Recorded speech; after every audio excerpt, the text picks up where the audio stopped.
COVID-19 di Kabupaten Pati terus dirumuskan, salah satunya dengan rapat kerja Komisi A DPRD Pati bersama dinas terkait. Dalam forum ini, Komisi A DPRD Pati menekankan kepada pemerintah daerah Kabupaten Pati, khususnya untuk desa-desa, agar tersedianya posko pencegahan persebaran dan penanganan COVID-19 di tingkat desa, dan ketersediaan anggaran harus dipastikan ada. Sejauh ini, belum ada tindak lanjut dari pemerintah di tingkat desa meskipun sudah ada instruksi dari pemerintah jika untuk percepatan penanganan COVID-19, di mana di tingkat RT RW adalah ujung tombak dalam pemutus mata rantai persebaran penularan COVID-19. Sehingga, fungsi di pemerintahan di desa bisa menjadi penunjang di mana percepatan penanganan COVID-19 bisa didorong lebih.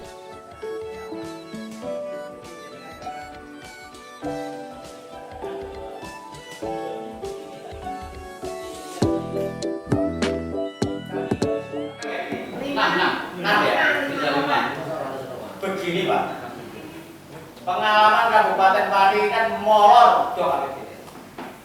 Bahkan ada yang baru kemarin. Siapa ini loh kok orang agama COVID, ini lagi kacau ini kosong tapi tak jawabnya. Pengalaman besok bisa jalan begitu. Di Desember kami harapkan jauh kita semua. Kalau penting udah jadi gampang ini. Dan ini alasannya aneh, lagi patut kok apa yang dibongkar ini piye? Undang BPD juga kadang-kadang repot. Makanya ini sebagai pengalaman kita. Komisi A selalu menekankan dengan tahun yang lama dengan disermati Pak Yai dengan jauh, ya. Untuk 21 Desember harus dong. Harus job. Kemarin Pak Kabit saya ajak ke Madiun Pak ya. Di Jawa Timur Desember semua Pak. Job itu. Jadi ketika ada keadaan seperti ini mereka sigap. Bisa. Dan kita kelabaran, kita tidak berarti disiplin. Kita tuh tidak dilatih dalam mindset pemerintahan desa ini ya. Tidak dilatih disiplin. Kita yang nggak berlatih sendiri sebetulnya. Kita terlalu longgar. Jadi ini yang menjadi kendala itu Pak, menurut Pak Asisten ini. Kenyataannya memang begitu Pak, kenyataannya. Gitu. Apalagi daerah selatan, Monsewu ini, wah amburadul. Amburadul, betul. Pati ibu sing biar malah nonton Pak. Saya nganyari ini yang berdoa yang merasa sos gitu.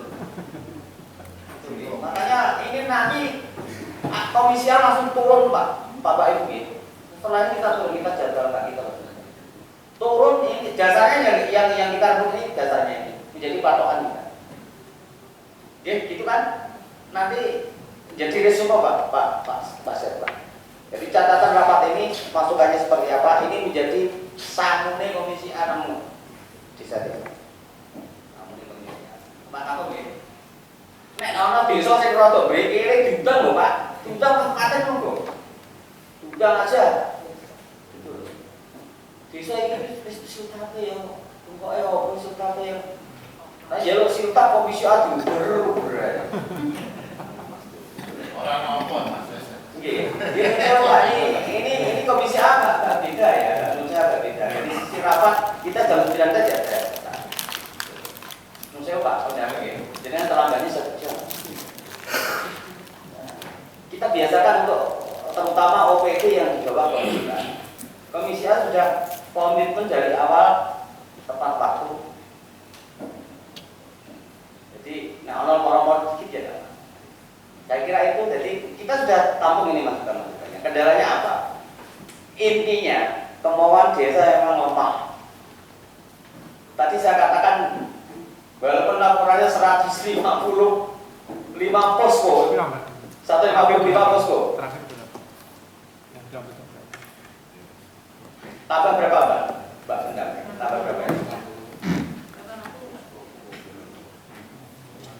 189. Total ya? Iya. Masih kekurangan ada 2/3. Itu diselesaikan dalam minggu ini menurut saya. Selesaikan dalam minggu ini. Nek butuh perubahan RKP, semua bar Pak. Nanti BPD teko Pak bar. Tidak sulit. perubahan RKP, Pak Jenderal ya, perubahan RKP semuanya yang berapa? Agar rapat komplit, forum, ya, mohon pendamping dipilihkan jangan dorong Pak, jangan dorong ya, ini ketat. Jadi semua stakeholder, semua pemangku kepentingan ini kita bekerjasama bahu-membahu untuk COVID ini, karena tidak bisa dipungkiri COVID di Pati cukup rawan. Monggo Bapak Ibu, Pak.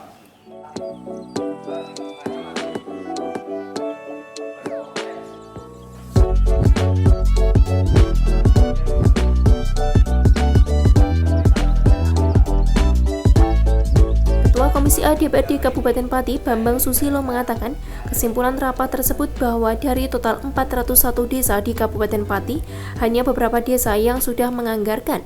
Berarti, banyak sekali desa yang belum menganggarkan dan belum membuat posko.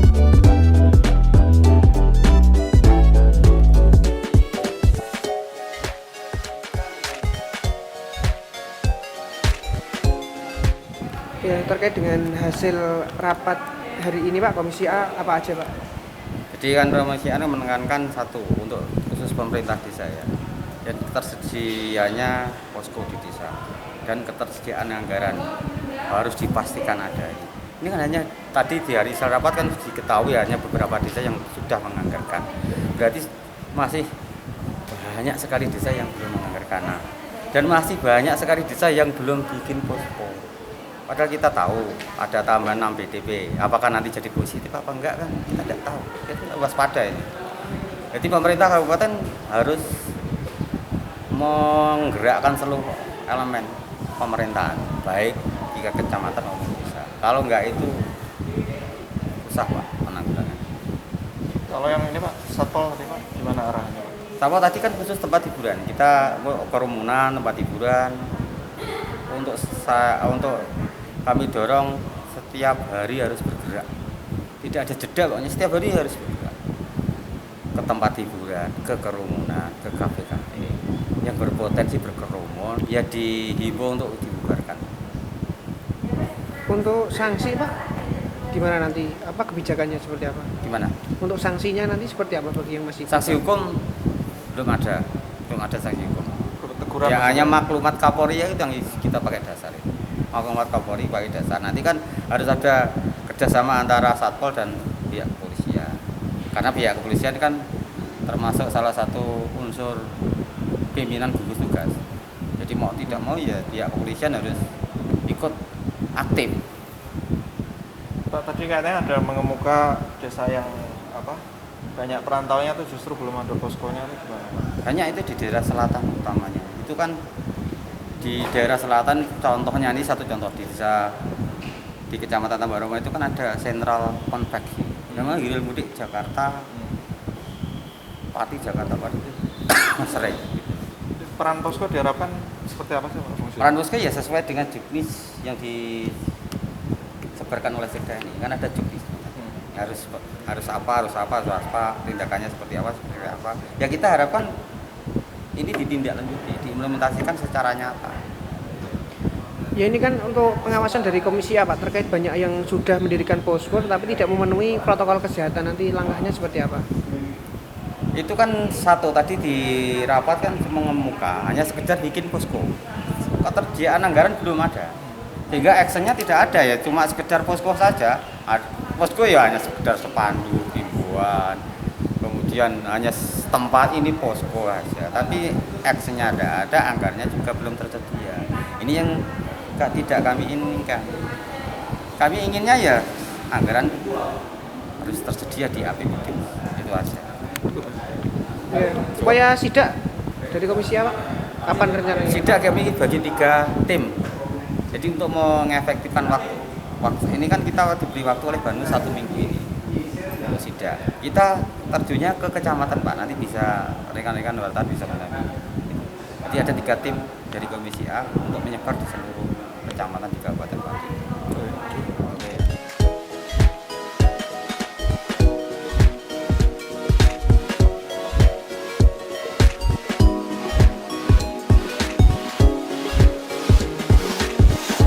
Ditemui Usai rapat, Asisten Pemerintahan Setda Kabupaten Pati Muhtar mengatakan update data dari desa kepada Dispermades, 180 desa sudah membentuk posko dan dana yang sudah ditetapkan dalam APBDes, sementara baru 311 juta rupiah.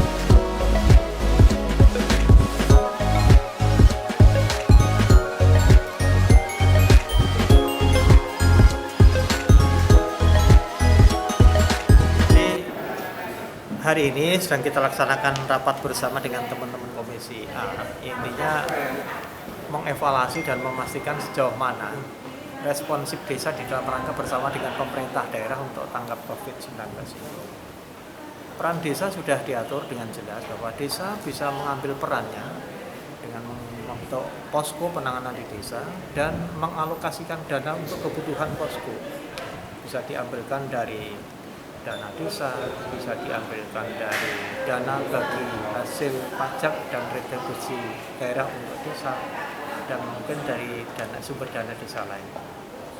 Kebutuhannya bervariasi sesuai dengan kondisi dan kebutuhan desa. Jadi untuk memfasilitasi itu agar desa di dalam rangka melangkahnya juga tidak mengalami kendala dan permasalahan, maka kami tadi bersama dengan teman-teman tenaga ahli dan pendamping desa, pendamping lokal desa untuk memfasilitasi pemerintah desa bersama dengan Pak Camat masing-masing dalam rangka membentuk posko, kemudian apa yang harus ada di posko itu, kemudian apa kebutuhan posko dan actionnya seperti apa, berikut kebutuhan anggaran. Pada saat ini tadi disampaikan sudah 180 desa membentuk posko dengan mempersiapkan anggarannya pada perubahan APBDes tahun 2020. Besarannya bergantung kebutuhan aja? Iya, variasi sesuai dengan tingkat kebutuhan desa. Jadi desa-desa yang berada di kawasan rentan, di situ banyak warganya yang mudik di luar negeri, luar daerah, ya itu kan tentunya membutuhkan kebutuhan yang besar juga. Termasuk ini Pak, kalau rumah karantina tadi gimana Pak? Rumah karantina sementara suratnya Pak Bupati menganjurkan pada pemerintah desa agar memberlakukan pemudik itu untuk melakukan isolasi mandiri dengan pengawasan RT, RW, perangkat desa, pemerintah desa, dan posko COVID di tingkat desa. Namun bagi desa-desa yang di situ dalam tanda kutip rentan tadi, seperti Baliati, sudah membuat isolasi mandiri itu lebih bagus karena memang kondisi desanya rentan. Gitu. Untuk total Pak, jumlah uang yang terkumpul Pak? Ini masih update ya, masih berjalan. Yang jelas yang bisa kita sampaikan update yang kecamatan melaporkan pada Dispermades adalah 180 desa sudah membentuk posko. Dana tadi yang sudah ditetapkan dalam perubahan APBDes sementara baru 311 juta tadi. Dan ini masih update karena kan proses. Jadi perubahan APBDes kan proses, harus musyawarah desa khusus, kemudian dilakukan perubahan RKP-Des-nya, baru melakukan perubahan APBDes. Pak, beberapa fungsi posko itu mungkin bisa disebutkan Pak yang paling utama. Posko salah satunya dia adalah penanganan dini ya, nanti kewaspadaan dini terutama bagi warga desa yang melakukan ada mudik, kita harus memperlakukan sesuai dengan protokol kesehatan. Kemudian juga dalam rangka memberikan edukasi pada masyarakat desanya untuk berperilaku hidup sehat dengan tanggap COVID-19 ini. Salah satunya ini. Di ranah ini Pak, penanganan misalkan ada warga yang bergejala gitu. Ya bersama dengan ini, dia bekerja sama dengan tenaga kesehatan setempat, dengan puskesmas untuk melakukan langkah-langkah preventif maupun dari masyarakat bisa lapornya lewat posko bisa Pak? Iya, jadi bisa posko sendiri atau mungkin masyarakat menyampaikan ke posko bisa.